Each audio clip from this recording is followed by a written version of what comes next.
Welcome to the Sober and Happy podcast, where we talk about all things recovery related, how to navigate the challenges that we'll face along the way on our journeys towards our best lives, and how we could go from living a life of simply just being sober to a life where we're both sober and happy. In a perfect world, when we decide to start our recovery journey, everyone around us will be understanding and supportive of our journey. Although you will find that many people are, we will often have people who simply are not. Maybe it is the family member who is constantly pointing out your past mistakes, the friend who keeps insisting that you could have just one, or coworkers who keep trying to get you to go out to happy hour with them after you told them that you don't want to be around alcohol yet. Although we cannot control how other people act, there are steps that we could take that will help us navigate what to do when we do not feel supported by those closest to us. And that is what we're going to talk about today. So buckle up. This is going to be a great episode.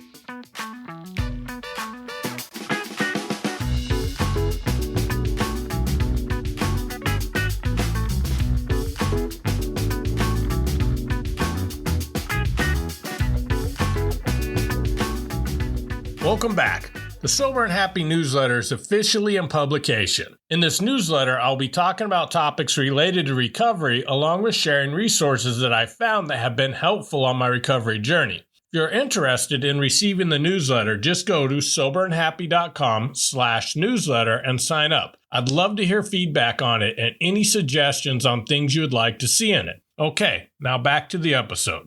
I remember sitting on a plane flying home from rehab. I was about 60 days sober at that point. Surprisingly, walking past airport bars on the way to my gate was not as hard as I expected, but there was this lingering fear that I couldn't kick, and as the plane got closer to home, the anxiety kept growing. I had no idea how my friends and family were going to react to me being sober. Were they going to completely abandon me now that I don't drink? Were they going to pressure me into drinking? Were they waiting at home for their chance to finally tell me all the things that I'd done wrong to them? What I found out is that although I experienced a few cases of all of the above and then some, for the most part, the people closest to me supported me the best way they knew how. But I didn't know how to handle the people that did not. Over the years, though, I have found ways that have been helpful in dealing with these situations and things you could do to get the support that you deserve and need. The biggest thing that will help you in this situation, and honestly life in general, is to communicate with the people in your life. Most people do not know the best way to support us, so unless we communicate our wants and our needs, there's always going to be a gap between what they think is the best way to support us and what we need to feel supported. I know I spent way too much time angry thinking things like, they should know this isn't helping, or why would someone do something like that when they know I'm trying not to drink? And I don't know about you, but anytime I start an argument in my head, it always gets blown out of proportion. For example, I had one friend who constantly liked to point out all the things I did wrong in the past. Sometimes it was retelling stories of stupid things I had done drunk. Other times he was reminding me of the really hurtful things I did to him and other people. Every time I hung out with him, I would sit at home later and just wonder why he insisted on constantly beating me up. Why would someone want to make someone feel guilty when that is a huge trigger for drinking? There were times I even wondered if he was trying to get me to drink again. Finally, after months of agony, I asked him why he did it. He looked at me completely confused. "I'm trying to help you, man," is what he told me. I looked at him and said, "How the hell do you think making me always feel shitty about myself is helping?" And as we talked more, I realized he grew up being parented on what is often called tough love. He thought that constantly pointing out the person that I was in my past would make me not forget the type of person I was when I drank and would motivate me to not get drunk again. So the person I thought was one of my least supportive people in my life was actually trying to support me the most. We just had completely different views on how I needed to be supported. I explained to him how it actually made me feel and how much I struggle with guilt, and the guilt is an emotion that brings me the closest to drinking again. I told him that pointing out how good I'm doing now and giving me positive feedback would help me more. He said he never realized that, he was deeply sorry, and that he was going to work on doing that. Although there were times that he slipped, he began supporting me in a way that I actually felt supported. Months of anger, resentment, and misunderstanding could have been avoided if I communicated earlier. Lesson learned. He did drop one thing on me at the end of the conversation, though. He looked at me and said, you haven't even apologized for some of the things you did to me. At that point in my recovery, I was struggling with a lot of people still not forgiving me. However, I've done nothing except stop drinking to begin to heal some of the wounds that I caused. What I found is the people are more likely to forgive you for your past if you actually say you're sorry and take steps to start making things better. I know that sounds completely obvious, but I had been putting this step off indefinitely, just hoping that being a better person, people would just forgive me. Nothing beats the impact of an honest apology followed by consistent action. However, not everybody was quick to forgive even when I took the action towards making things right. So how do we handle those people in our lives? The first step is with compassion. I know I've hurt some people very deeply. I also know that some of the people I was apologizing to had heard this song and dance before, so they're obviously skeptical. People heal at their own pace, and as much as I wished people could forgive me quicker, I had to allow people to heal and forgive on their own time. However, that does not mean that I get to be their punching bag while they're going through their healing process.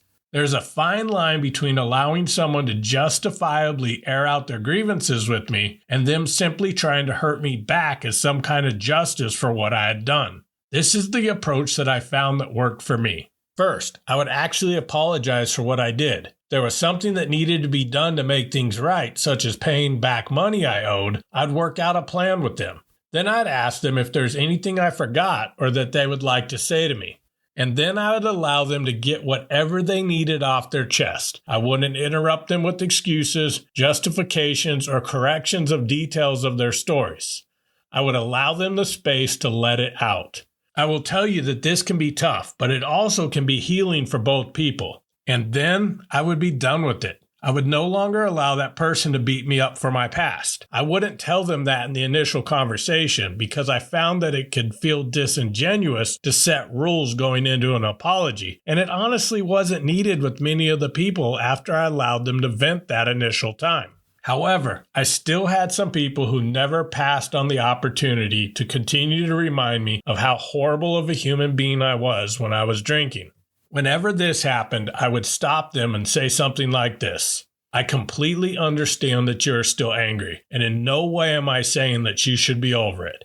However, I'm working really hard at changing and no longer being the type of person that would ever do that to you again. For me to keep moving forward, I cannot stay stuck in the past, and being reminded of the person that I used to be takes me back there. I love you and I want your support in this part of my life, and this is something that I need your support on. So I'm asking you that you no longer rehash things that I've done in the past and apologize to you already for. Here's the hard part of this process. I had more than a few people refuse to accept the boundary I set around that, insist that I deserved all the anger they still had, and basically tell me to take it or leave it.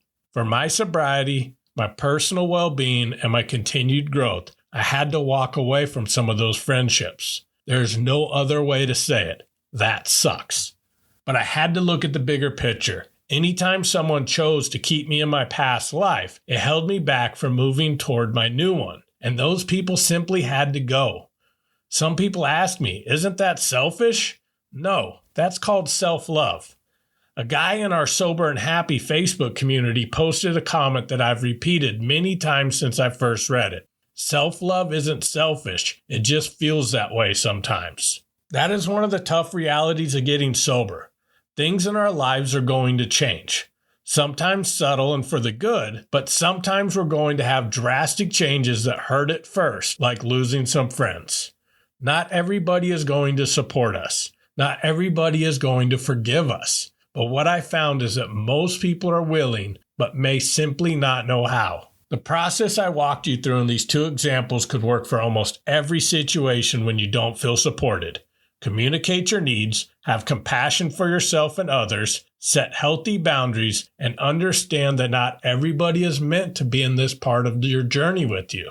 When I had friends who would pressure me to just have one, I'd explain to them why getting sober is so important to me, how I'm done drinking forever, and how much their friendship and support is important to me, but it is hard to hang out with them when they're always trying to get me to drink. Most of them responded with some version of, "Oh man, I didn't realize you were serious this time. I'm sorry, I'll stop."